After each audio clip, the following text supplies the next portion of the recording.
Ballari jail ನೋಡಿ ತಲೆ ಚಚ್ಕೊಂಡಿದ್ದಾರಂತೆ Darshan. First gate entry ಆಗ್ತಾನೆ ತಲೆ ಚಚ್ಕೊಂಡಿದ್ದಾರಂತೆ ದರ್ಶನ್. ಜೈಲಿನ ಹೈ ಸೆಕ್ಯೂರಿಟಿ ಜೊತೆಗೆ ಅವ್ರು ಮಾಡಿರುವಂತಹ ವ್ಯವಸ್ಥೆಯನ್ನ ನೋಡಿ ಕಂಗಾಲಾಗಿ ಹೋಗಿದ್ದಾರೆ. ಬಳ್ಳಾರಿ ಜೈಲಿನ ಸ್ಥಿತಿಗತಿಯನ್ನ ನೋಡ್ತಾ ಇದ್ದ ಹಾಗೇನೆ ಮುಂದೆ ನನ್ನ ದಿನಗಳು ಕಷ್ಟವಾಗತ್ತೆ ಅಂತ ಜೈಲಿಗೆ ಎಂಟ್ರಿ ಕೊಡ್ತಿದ್ದಂಗೆ ಮೆತ್ತಗಾದ್ರಂತೆ. ಬಹಳ ಡಿಸ್ಟರ್ಬ್ ಆಗಿದ್ದಾರೆ ಅನ್ನೋದು ಕೂಡ ತಿಳಿದು ಬರ್ತಾ ಇದೆ. ನಾವು ವೈರಲ್ ಆದಂತಹ ಫೋಟೋ ವಿಡಿಯೋದಲ್ಲಿದ್ದಂತಹ ಗತ್ತು ಇಲ್ಲಿ ಕಾಣಿಸ್ಲಿಲ್ಲ ಅಂತ ಡೀಟೇಲ್ಸ್ ಕೊಡ್ತಾರೆ ಅಂಬರೀಶ್. ಮೊದಲೇ ಒಲ್ಲದ ಮನಸ್ಸಿನಿಂದ ಪರಪ್ಪನಗರದಿಂದ ಬಳ್ಳಾರಿಗೆ, ಆಮೇಲೆ ಜೈಲಿನ ಸ್ಥಿತಿಗತಿ ನೋಡ್ತಾ ಇದ್ದ ಹಾಗೆ ಬಹಳ ಡಿಸ್ಟರ್ಬ್ ಆದ್ರು ಅನ್ನೋದನ್ನ ಕೇಳ್ಪಡ್ತಾ ಇದ್ವಿ. ಯಾವ ವಿಚಾರ ಸಿಕ್ಕಾಪಟ್ಟೆ ತಲೆ ಕೆಡಿಸಿದೆ ಅಥವಾ ಡಿಸ್ಟರ್ಬ್ ಮಾಡಿದೆ ದರ್ಶನ್ಗೆ? ಮಮತಾ, ಒಂದ್ ವೇಳೆ ಪರಪ್ಪನ ಅಗ್ರಹಾರ ಜೈಲಿನಲ್ಲಿ ಆರೋಪಿ ದರ್ಶನ್ ಅವರು ನೆಟ್ಟಗಿದ್ದಿದ್ರೆ ಬಹುಶಃ ಇವತ್ತು ಈ ರೀತಿಯ ಪರಿಸ್ಥಿತಿ ಬರ್ತಾ ಇರಲಿಲ್ಲ. ಯಾಕಂದ್ರೆ ಅಲ್ಲಿ ಐಷಾರಾಮಿ ಜೀವನ ಮಾಡ್ಲಿಕ್ಕೆ ಹೋಗಿ ಅದ್ರ ಜೊತೆಗೆ ಇಡೀ ಜೈಲನ್ನೇ ಪಬ್ನ ರೀತಿಯಲ್ಲಿ ಮಾಡ್ಕೊಂಡಿದ್ರ ಭಾಗವಾಗಿ ಇದೀಗ ಆರೋಪಿ ದರ್ಶನ್ ಅವ್ರನ್ನ ಪರಪ್ಪನ ಅಗ್ರಹಾರ ಜೈಲಿಂದ ಬಳ್ಳಾರಿಯ ಸೆಂಟ್ರಲ್ ಜೈಲ್ಗೆ ಶಿಫ್ಟ್ ಮಾಡಲಾಗಿದೆ. ಬಳ್ಳಾರಿಯ ಸೆಂಟ್ರಲ್ ಜೈಲ್ಗೆ ಶಿಫ್ಟ್ ಆಗ್ತಿದ್ದಂತೆ ಆರೋಪಿ ದರ್ಶನ್ ಅವರು ತಲೆ ಚಚ್ಕೊಂಡಿದ್ದಾರೆ. ಯಾಕಂದ್ರೆ ಬಳ್ಳಾರಿ ಜೈಲು ಸಹಜವಾಗಿ 1884 ನಿರ್ಮಾಣಗೊಂಡಿರ್ತಕ್ಕಂಥ ಜೈಲಿನಿಂದ ಸಂಪೂರ್ಣವಾಗಿ ಕಲ್ಲಿನಿಂದ ನಿರ್ಮಾಣವಾಗಿದೆ.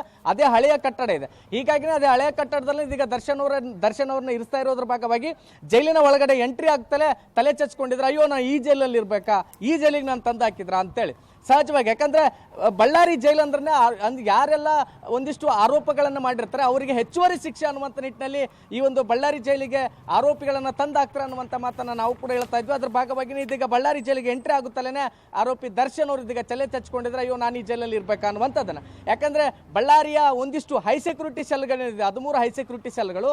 ಅದರಲ್ಲಿ ಈಗ 15ನೇ ಸೆಲ್ಲಲ್ಲಿ ಆರೋಪಿ ದರ್ಶನ್ ಅವ್ರನ್ನ ಇರಿಸಲಾಗ್ತದೆ. ಅಂದ್ರೆ ಅಲ್ಲಿ ಯಾವುದೇ ರೀತಿ ವ್ಯವಸ್ಥೆ ಇರೋದಿಲ್ಲ. ಅದು 3 ದಶಕಗಳ ಹಿಂದಿನ ಸೆಲ್ ಆಗಿರುವಂತದ್ದು. ಪಂಜಾಬ್ನ ಮುಖ್ಯಮಂತ್ರಿ ಅವರನ್ನ ಕೊಲೆ ಮಾಡಿರ್ತಕ್ಕಂಥ ಆರೋಪಿಗಳನ್ನ ಇಲ್ಲಿ ಬಳ್ಳಾರಿ ಜೈಲಿಗೆ ತಂದಿರಿಸೋದಕ್ಕೋಸ್ಕರ ಆ ಒಂದು ಹೈ ಸೆಕ್ಯೂರಿಟಿ ಸೆಲ್ಗಳನ್ನ ನಿರ್ಮಾಣ ಮಾಡಲಾಗಿತ್ತು. ಅಲ್ಲಿಂದ ಇಲ್ಲಿವರೆಗೂ ಕೂಡ ಅತಿ ಹೆಚ್ಚಾಗಿ ಬಳಕೆ ಆಗಿರಲಿಲ್ಲ.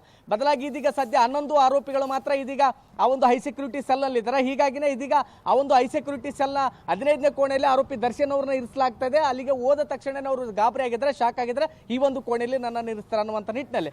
ಇದೇ ಕಾರಣಕ್ಕೆ ಅಲ್ಲಿಯೂ ಕೂಡ ಹೈ ಸೆಕ್ಯೂರಿಟಿ ಸೆಲ್ ಅಂದ ತಕ್ಷಣ ಯಾವುದೇ ರೀತಿ ಹೆಚ್ಚುವರಿ ಭದ್ರತೆ ಇರೋದಿಲ್ಲ ಮತ್ತು ಹೆಚ್ಚುವರಿ ಫೆಸಿಲಿಟಿಗಳು ಯಾವ ಕೂಡ ಇರೋದಿಲ್ಲ. ಕೇವಲ ಕುಡಿಲಿಕ್ಕೆ ಒಂದು ಮಡಿಕೆಲೆ ನೀರನ್ನು ಇಟ್ಟಿರ್ತಾರೆ. ಅದ್ರ ಜೊತೆಗೆ ಒಂದು ಪ್ಯಾನ್ ಇರುತ್ತೆ, ಅಟ್ಯಾಚ್ ಬಾತ್ರೂಮ್ ಇರುತ್ತೆ. ಅದ್ರ ಜೊತೆಗೆ ಅಲ್ಲಿ ಮತ್ತೆ ಅಲ್ಲಿರ್ತಕ್ಕಂಥ ಸಿಬ್ಬಂದಿಗಳಿಗೂ ಸಹಿತ ಬಾಡಿ ಕ್ಯಾಮ್ರಾವನ್ನ ಫಿಕ್ಸ್ ಮಾಡಿರ್ತಾರೆ. ಏನು ಸಮಸ್ಯೆ ಆಗಬಾರ್ದು ಅಂದ್ರೆ ಎಲ್ಲಿ ಪರಪ್ಪನ ಅಗ್ರಹಾರ ಜೈಲಿನಲ್ಲಿ ಆದಂಥ ಎಡವಟ್ಟುಗಳಲ್ಲಿ ಆಗಬಾರ್ದು ಅನ್ನೋಂಥ ಕಾರಣಕ್ಕೋಸ್ಕರ.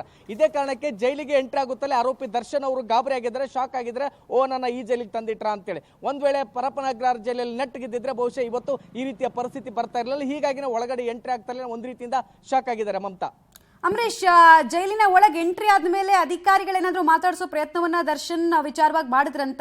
ಯಾವ ರೀತಿ ಉತ್ತರ ಕೊಡ್ತಾ ಇದ್ರಂತೆ? ಆಮೇಲೆ ಜೈಲನ್ನು ನೋಡಿ ಕಂಗಾಲಾಗಿದ್ರ ಬಗ್ಗೆ ಅಧಿಕಾರಿಗಳ ಹತ್ರ ಅಥವಾ ಸಿಬ್ಬಂದಿಗಳ ವರ್ಗದ ಹತ್ರ ಏನಾದ್ರೂ ಬೇಜಾರನ್ನ ತೋಡ್ಕೊಂಡ್ರಂತ, ಅಸಹಾಯಕತೆಯನ್ನೇನಾದ್ರೂ ತೋಡ್ಕೊಂಡ್ರಂತ?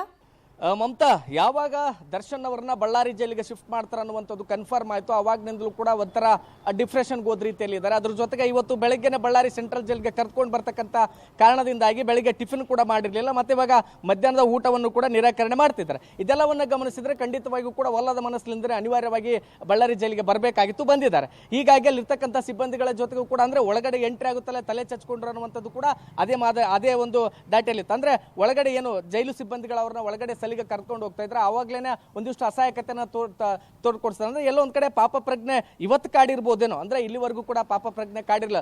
ಕೊಲೆ ಆರೋಪಿಯಾಗಿ ಜೈಲಿನಲ್ಲಿ ಇದ್ದಾಗಲೂ ಕೂಡ ವಿಲಾಸಿ ಜೀವನವನ್ನ ಮಾಡ್ತಾ ಇದ್ರು, ನಾನೇನೋ ಮಾಡೇ ಇಲ್ಲ ಅನ್ನುವಂಥ ನಿಟ್ಟಿನಲ್ಲಿ ಒಂದಿಷ್ಟು ಏನು 5 ಸ್ಟಾರ್ ಹೋಟೆಲ್ ಇದ್ದಂಥ ರೀತಿಯಲ್ಲಿ ಫೋರ್ಸ್ ಕೊಡ್ತಾ ಕೈಯಲ್ಲಿ ಸಿಗರೇಟ್ ಇಟ್ಕೊಂಡು ಈ ರೀತಿಯ ದೊಡ್ಡ ಮಟ್ಟದ ಜೀವನವನ್ನು ಮಾಡ್ತಾ ಇದ್ರು. ಅದು ಯಾವತ್ತೂ ಕೂಡ ಅಲ್ಲಿ ಅವರಿಗೆ ಆ ಒಂದು ಪಾಪ ಪ್ರಜ್ಞೆ ಕಾಡಿರಲಿಲ್ಲ. ಹೀಗಾಗಿ ಇವತ್ತು ಬಳ್ಳಾರಿ ಸೆಂಟ್ರಲ್ ಜೈಲ್ಗೆ ಎಂಟ್ರಿ ಆಗ್ತಾ ಇದ್ದಂತೆ ಬಹುಶಃ ಆ ಒಂದು ರೀತಿಯ ಪಾಪ ಪ್ರಜ್ಞೆ ಕಾಡಿದೆ. ಇದೇ ಕಾರಣಕ್ಕೋಸ್ಕರ ಇರ್ತಕ್ಕಂಥ ಸಿಬ್ಬಂದಿಗಳ ಜೊತೆಗೆ ಕೂಡ ಅಯ್ಯೋ ನಾನು ಈ ಜೈಲಿನಲ್ಲಿ ಈ ಒಂದು ಸೆಲ್ಲಲ್ಲಿ ನಾನು ಇಡ್ತೀರಾ ಅನ್ನುವಂಥ ರೀತಿಯಲ್ಲಿ ತಲೆ ಚಚ್ಕೊಂಡಿದ್ದಾರೆ, ಅಸಹಾಯಕತೆಯನ್ನು ಕೂಡ ವ್ಯಕ್ತಪಡಿಸಿದ್ದಾರೆ. ಅದ್ರ ಜೊತೆಗೆ ಯಾಕಂದ್ರೆ ಆರಂಭದಲ್ಲಿ ದರ್ಶನ್ ಅವ್ರನ್ನ ಒಳಗಡೆ ಕರ್ಕೊಂಡು ಹೋಗ್ಬೇಕಾದ್ರೆ ಒಂದಿಷ್ಟು ಭದ್ರತೆ ಭಾಗವಾಗಿ ತಪಾಸಣೆಯನ್ನು ಕೂಡ ಮಾಡಿದ್ರೆ 2 ಬ್ಯಾಗ್ಗಳಲ್ಲಿ ಅವರು 2 ಬ್ಯಾಗ್ಗಳನ್ನ ತೆಗೆದುಕೊಂಡು ಜೈಲಿನ ಒಳಗಡೆ ಬಂದಿದ್ರು. ಅಂದ್ರೆ ಏನು ಬೆಂಗಳೂರಿನ ಪರಪನ ಅಗ್ರಹಾರ ಜೈಲಿಂದ ಅವ್ರನ್ನ ಕರ್ಕೊಂಡು ಬಂದಂತ ಸಂದರ್ಭದಲ್ಲಿ 2 ಬ್ಯಾಗ್ಗಳಲ್ಲಿ ಬಟ್ಟೆಗಳನ್ನು ತಂದಿದ್ರು.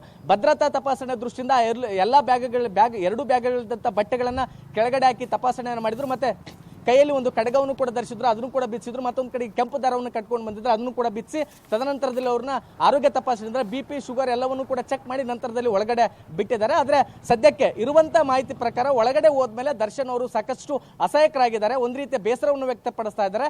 ಅಂದ್ರೆ ನಾನು ಈ ಒಂದು ಸೆಲ್ಲಲ್ಲಿ ಇರ್ಬೇಕಾ ಅನ್ನುವಂತ ರೀತಿಯಲ್ಲಿ. ಮಮತಾ, ಆಲ್ ರೈಟ್, ಧನ್ಯವಾದ ಅಂಬರೀಶ್ ತಮ್ಮೆಲ್ಲ ಮಾಹಿತಿಗಾಗಿ. ಸಹಜವಾಗಿ ಬೇಸರ ಆಗುತ್ತೆ, ಯಾಕಂದ್ರೆ RR ನಗರದ ಐಷಾರಾಮಿ ಮನೆ, ಆ ಕಡೆಗೆ ಫಾರ್ಮ್ ಹೌಸು, ಮತ್ತೆ ಬೇಕಾದ ಪಾಶ್ ಹೋಟ್ಲು, ಅಲ್ಲೆಲ್ಲ ಇದ್ದವ್ರಿಗೆ ಜೈಲಿನ ಕೋಣೆ ನೋಡಿದ ತಕ್ಷಣ ಆ ಥರ ಅನ್ಸುತ್ತೆ.